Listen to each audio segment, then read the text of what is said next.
نبی پاک صلی اللہ تعالیٰ علیہ وسلم کی حدیث اور روایت کرتے ہیں حضرت سلمان فارسی رضی اللہ تعالیٰ عنہ، اور ساتھ ہیں سیدنا بلال حبشی رضی اللہ تعالیٰ۔ فرماتے ہیں ہم نہ گھر سے نکلے، حضور نے فرمایا ذرا جلدی چلو، ایک ضروری کام ہے۔ فرماتے ہیں بڑی تیزی کے ساتھ آج روٹین سے ہٹ کر محبوب نے تیز تیز قدم مبارک اٹھائے، تیز تیز، اور فرماتے ہیں ایک گلی ہم نے کراس کی، دوسری گلی میں جو پہنچے تو پھٹے پرانے کپڑے، سادی سی بی بی، اور حالت بتاتی تھی کہ بیچاری کسی غریب گھر کی ہے، وہ سڑک پہ کھڑی تھی اور رو رہی تھی۔ میرے کریم رسول نے فرمایا بلال اسے پوچھو کیا مسئلہ ہے، کیوں روتی ہے؟ تو حضرت سلمان عرض کرتے ہیں میں نے کہا حضور میں پوچھ لیتا ہوں، آپ جائیے، کام بڑا ضروری ہے جو نکلے، میں معلومات کرتا ہوں۔ تو محبوب نے فرمایا نہیں، اس کے آنسو پوچھنے سے ضروری کوئی کام بھی نہیں، پہلے اس کی داد رسی ہوگی، اسے پہلے پوچھا جائے گا۔ روتے نہیں رہتے لوگ گھروں میں، لوگ گزر نہیں جاتے چپ کر کے، کتنے لوگ تڑپتے، کون احساس کرتا ہے؟ نبی پاک سید عالم صلی اللہ علیہ وسلم رکے اور اس خاتون سے پوچھا کیا بات ہے؟ اس نے کہا کہ بات کوئی بھی نہیں، میرا ایک ہی موٹا سا مسئلہ ہے۔ کہا وہ کیا؟ کہنے لگی میں غریب ہوں، اور غریبی بذات خود بہت بڑا گناہ ہوتی، لوگ بڑا جرم سمجھتے ہیں اس کو بذات خود۔ میں نے شروع میں کہا نا کہ مذہبی سٹیج کی بھی صدارت غریب آدمی نہیں کر سکتا، کیونکہ غریب جو ہوا جد کو دتھی ہونی انہیں نیڑے بیٹھا ہے نا جی، جد کو نہیں انہیں تو پیچھے جا کے بیٹھا ہے، اس کو کہنا دتھی ہے۔ اس سٹیج پہ بھی غریب آدمی کی صدارت نہیں ممکن، ہو ہی نہیں سکتا۔ میرے رسول پاک سید عالم صلی اللہ تعالیٰ علیہ وآلہ وسلم نے فرمایا پہلے اس سے پوچھو کیا مسئلہ ہے۔ وہ کہنے لگی میں غریب ہوں، بوڑھی ہو گئی ہوں، ساری زندگی غلامی میں گزاری ہے، تیل لینے آئی تھی 5 دینار کا، بوتل میں تیل بھروایا ہے، اور اب بوڑھی ہوں نا تو کمر درد کرتی ہے، پیر پیچھے موڑا ہے تو میں گری ہوں، تیل زمین پی گئی ہے، اب زمین تو واپس نہیں کرتی، لیکن واپس جاؤں گی تو ایک یہودی عورت کی ملازمہ ہوں، وہ درے سے مارے گی، کھال ادھیڑ دے گی، میں بڑی پریشان ہوں، اب نہیں مار کھائی جاتی، ہڈیاں بوڑھی ہیں، قربان جاؤں۔ حضرت بلال کو حضور نے حکم دیا، فرمایا دوڑ کے گھر جا 5 دینار لا۔ فرماتے 5 دینار لائے، تیل خرید کے دیا، وہ پھر رونے لگی۔ فرمایا آپ کیوں روتی ہے؟ اس نے کہا بتایا نا غریب ہوں، غریب کا جرم کوئی نہیں ہوتا، لیکن پیس دیا جاتا ہے، پھر بھی مار تو اب بھی پڑے گی، اب کیوں پڑے گی؟ تو عرض کرنے لگی محبوبہ مار اس لیے پڑے گی کہ دیر سے کیوں آئی ہے۔ تو میرے کریم رسول اور وہ بی بی حضور ابھی آئے ہیں مدینہ طیبہ، امام یوسف صالحی فرماتے ابھی آئے تھے حضور، سبل الہدیٰ والرشاد کے مصنف کہتے ابھی آئے تھے نبی پاک، وہ جانتی بھی نہیں تھی۔ تو سید عالم صلی اللہ تعالیٰ علیہ وسلم نے فرمایا اچھا مار پڑے گی؟ کہا ہاں۔ او بھائی کونسلر جو کل آپ کو کہہ رہا تھا نا میں آپ کا خادم ہوں، کونسلر بے گناہ، بلکہ ہمارے ایس ایچ او صاحب اگر چودھری پہ پرچہ آ جائے تو اس کو ٹیلی فون کر کے پوچھتے ہیں صاحب جی تہاڈے خلاف درخواست آئی ہے، کی کرنا ہے؟ تو غریب آدمی بیچارہ، اس کی غلطی یہ تھی کہ وہ غریب تھا تو اس نے ریڑھی لگا لی چوک میں، اس کو دبوچ کے لے گئے، تینوں پتہ نہیں اتنے نہیں کھلوئی دا، اس کے پاس کل انویسٹمنٹ ہی 5000 تھی، سارا لے گئے۔ پھر وہ کونسلر صاحب کے پاس چلا گیا، سر میرے نال چلے آ جائے ذرا میں تھانے جانا ہے۔ انہوں نے کہا گڈی کرائی آ، پیسے ہیں نہیں، ہمیں تھانے جائیدہ ہے۔ اب وہ گاڑی لایا، پتہ نہیں کہاں سے لایا ہے، تھانے پہنچا ہے، اور یہ ہے ہمارا حال کہ وہ ایس ایچ او بھی بیٹھا ہے کرسی پہ اور کونسلر بھی کرسی پہ بیٹھا ہے، اور وہ غریب پیروں میں بیٹھا ہے اور ہاتھ باندھ کے کہہ رہا میری ریڑھی دے چھڈو، میری 4 تھیا نے تو میں شامی کھانا کھانا۔ کدھر گیا امت کا وہ ذوق؟ ساری زندگی نعتیں سننے والوں بتاؤ تو صحیح، نعت نے تاثیر کیا دی ہے روح؟ اگر ابھی بھی گھاڑی غریب کے پاس کھڑی نہیں ہوتی تو پھر کیا اثر ہوا ساری زندگی نعت سننے کا؟ میرے مصطفیٰ کریم سید عالم صلی اللہ تعالیٰ علیہ وسلم نے فرمایا اس خاتون سے، یہاں کونسلر ساتھ نہیں جاتا، کہتا کر لیا ٹیلی فون، سویرے 9 بجے پہنچ جانا۔ پر کائنات کی سب سے معزز شخصیت حضرت سیدنا بلال حبشی رضی اللہ تعالیٰ عنہ فرماتے ہیں میرے نبی پاک نے فرمایا بی بی چل میں تیرے ساتھ چلتا ہوں، گویا اللہ کی ساری رحمتیں اس کے ساتھ ساتھ چلنے لگی، اور آگے آگے نہیں، ساری کتابیں پڑھ لو، وہ پھٹے پرانے کپڑوں والی بی بی آگے آگے اور اللہ کے کریم رسول پیچھے پیچھے، ساری گلیاں اس نے پھرائی، مدینے کی صحرا آ گیا، ایک دروازے پہ دستک دی، مالکن آئی، وہ بی بی بعد میں کہتی ہے میں بھی بڑی ڈاڈی تھی، طاقت ہی نہیں تھی میرے سامنے کو کھڑا ہو سکے، لیکن جب میں باہر نکلی تو میں نے نور کے حالے میں لپٹی ہوئی ایک عظیم ہستی کو دیکھا۔ فرماتے محبوب کے گورے چٹے رنگ کے اوپر کالی زلفیں اور محبوب پاک کی مقدس آنکھیں جب تک بات کرتے رہے نظریں زمین پہ جھکی رہی۔ شرم و حیا والے رسول نے بڑے میٹھے، بڑے دھیمے، بڑے خوبصورت لہجے میں کہا، بریلی کے امام فرماتے ہیں نیچی نظروں کی شرم و حیا پہ درود۔ بڑے دھیمے لہجے میں فرمایا تیری نوکرانی ہے تیری؟ عورت کہتی ہے میں تو حضور کے جلووں میں محب ہو گئی کہ سادگی میں اتنا حسن میں نے دیکھا ہی نہیں، تیری نوکرانی ہے؟ کہا میرے محبوب نے فرمایا بیچاری کی غلطی کوئی نہیں، اسے مارنا نا، اس سے تیل گر گیا تھا، نیا خریدتے دیر ہو گئی، رو رہی تھی تو میں سفارش کرنے آیا ہوں۔ وہ خاتون کہتی ہے کسی کی نہیں مانی تھی، پر محبوب کے جملوں میں تاثیر اتنی تھی، ککھ سواد نہیں مشری اندر، اسا کھنڈا میں چکھ ڈٹھیاں، انہاں ساریاں شہواں نالوں گلاں سجن دیا مٹھیاں۔ فرماتے نبی پاک صلی اللہ تعالی علیہ وآلہ وسلم نے فرمایا کچھ نہ کہنا۔ کہنے لگی نہیں کہتی، میرا وعدہ رہا، کچھ نہیں کہوں گی۔ اب میرے حبیب نے پھر نظر اٹھائی اور اس غریبنی کی طرف دیکھا اور فرمایا تو اگر کہے تو میں جاؤں، تو اگر کہے تو میں، خود بھیک دے خود ہی کہے منگتے کا بھلا ہو، تو اگر کہے تو میں جاؤں۔ اس نے خراج پیش کیا تو چند آنسو گرائے، کہنے لگی محبوبہ جیسے بندہ نوازی۔ حضور نے رخ پھیرا، حضرت بلال کہتے میں پیچھے رہ گیا تو وہ دونوں بیویاں دوڑ کے میرے پاس آئی، کہنے لگی بتا تو صحیح ہے کون، یہ بتا تو صحیح کون تھے؟ تو حضرت بلال کہنے لگی تم نہیں جانتے؟ جناب بلال فرمانے لگے یہی تو ہیں جنہیں اللہ نے سچا رسول بنا کے بھیجا ہے۔ بیبیاں دوڑ کے آئی، کہنے لگی محبوبہ دروازے تک آئے ہو تو خالی تو نہ لوٹاؤ، مہربانی فرماؤ ہمیں بھی کلمہ پڑھا دو۔ ایک واقعہ سناتا ہوں خواجہ معین الدین اجمیری کا۔ عطائے رسول ہند الولی حضرت خواجہ معین الدین اجمیری رحمت اللہ تعالی علیہ، میرے حضرت صاحب فرمایا کرتے ہیں ہم کتر قادری ہیں، پر ہم کھل کے یہ بات مانتے ہیں کہ ہندوستان کے بادشاہ کا نام معین الدین اجمیری ہے، یہ ببانگے دھول مانتے ہیں۔ بہرحال ہند الولی حضرت خواجہ ہے اجمیری ہے۔ خواجہ اجمیری جب نئے نئے آئے نا یہاں اجمیر شریف میں، آپ نے خیمہ لگایا تھا، کپڑے کا خیمہ لگا کے اس میں رہتے تھے۔ تو ایک نوجوان تھا وہ باہر رہتا تھا اجمیر سے، تو وہ آیا کچھ دنوں کے لیے،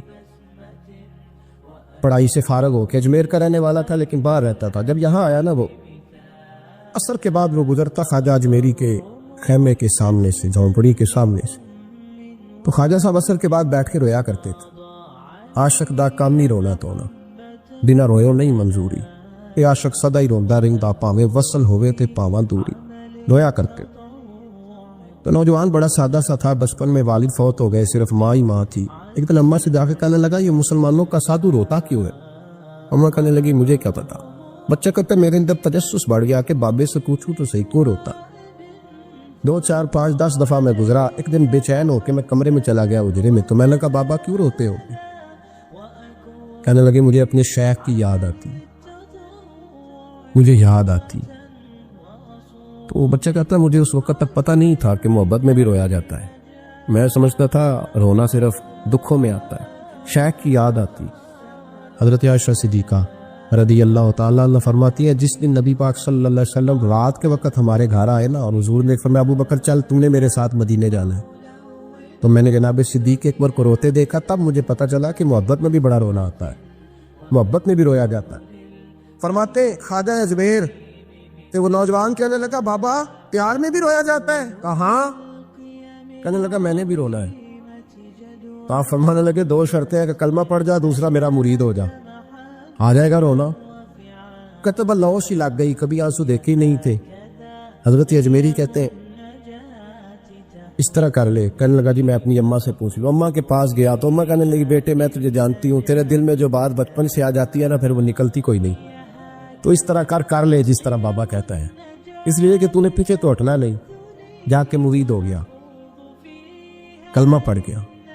اب بابا جی کہتے ناشتہ بھی میرے ساتھ کرنا ہے، شام کا کھانا بھی، اور فجر کی سیر میں بھی تو ساتھ جائے گا۔ پریت ہو گئی، پیار بڑھ گیا، پر کٹ گئے، زندگی بابے سے وابستہ ہو گئی۔